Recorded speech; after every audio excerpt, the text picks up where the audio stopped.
ನಮಸ್ಕಾರ, ನೀವು ನೋಡುತ್ತಿರುವುದು ರಾಯಚೂರು ನ್ಯೂಸ್ 007ಗೆ ಸ್ವಾಗತ. ಬರಗಾಲ ಘೋಷಿಸಿ ರೈತರ ಸಾಲ ಮನ್ನಾ ಮಾಡಿ ನರಸಿಂಹನಾಯಕ್.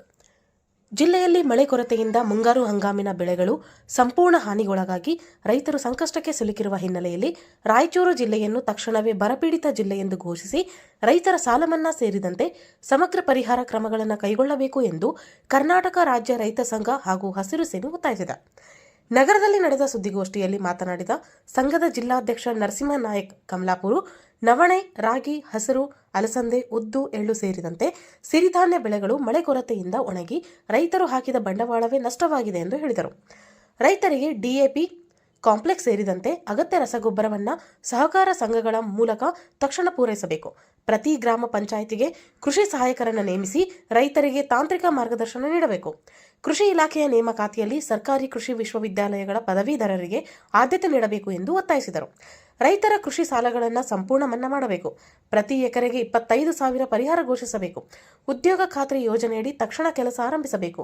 ನ್ಯಾಯಬೆಲೆ ಅಂಗಡಿಗಳ ಮೂಲಕ ಪಡಿತರ ಧಾನ್ಯಗಳನ್ನು ದ್ವಿಗುಣಗೊಳಿಸಬೇಕು.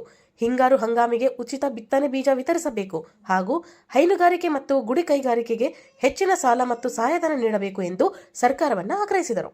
ಇದೇ ವೇಳೆ ತುಂಗಭದ್ರಾ ಎಡದಂಡೆ ಕಾಲುವೆಯ ಡಿಸ್ಟ್ರಿಬ್ಯೂಟರಿ 102 ಹಾಗೂ 102/A ವ್ಯಾಪ್ತಿಯ 4,310 ಹೆಕ್ಟೇರ್ ಪ್ರದೇಶ ನೀರಾವರಿಯಿಂದ ವಂಚಿತವಾಗದಂತೆ ಶ್ರೀ ವೀರಭದ್ರೇಶ್ವರ ಏತ ನೀರಾವರಿ ಯೋಜನೆಯನ್ನು ಪರಿಷ್ಕರಿಸಿ ಎಲ್ಲ 12,630 ಹೆಕ್ಟೇರ್ ಜಮೀನಿಗೂ ನೀರು ಒದಗಿಸಬೇಕು. ಸ್ಥಗಿತಗೊಂಡ ಡಿ ರಾಂಪುರ್ ಏತ ನೀರಾವರಿ ಯೋಜನೆಯನ್ನು ಪುನರಾರಂಭಿಸಬೇಕು ಎಂದು ಒತ್ತಾಯಿಸಿದರು. ಸುದ್ದಿಗೋಷ್ಠಿಯಲ್ಲಿ ಗೋವಿಂದ ನಾಯಕ್, ಮಲ್ಲನಗೌಡ, ಮಂಜುಳಾ, ಧರ್ಮರೆಡ್ಡಿ, ನರಸಿಂಹರೆಡ್ಡಿ, ಗಾಜರಾಳ ಹಾಗೂ ಸಂಘದ ವಿವಿಧ ಪದಾಧಿಕಾರಿಗಳು ಉಪಸ್ಥಿತರಿದ್ದರು. ಸಾಗರ ಡಿಟಿಪಿ ಸೆಂಟರ್. ನಮ್ಮಲ್ಲಿ ಕನ್ನಡ ದಿನಪತ್ರಿಕೆಯ 4 ರಿಂದ 6 ಪುಟಗಳವರೆಗೆ ಪುಟ ವಿನ್ಯಾಸ ಮಾಡಿಕೊಡಲಾಗುತ್ತದೆ. ಕಲ್ಯಾಣ ಕರ್ನಾಟಕ ಭಾಗದ ಸುದ್ದಿ ಹಾಗೂ ಸ್ಥಳೀಯ ಸುದ್ದಿಗಳನ್ನು ಹಾಕಿ ಯಾವುದೇ ಜಿಲ್ಲೆ ಹಾಗೂ ತಾಲೂಕುಗಳ ಪತ್ರಿಕೆಗಳನ್ನು ಅವರು ಜಿಲ್ಲೆಯ ಸುದ್ದಿಗಳನ್ನು ಹಾಕಿ PDF ಮಾಡಿಕೊಡಲಾಗುತ್ತದೆ.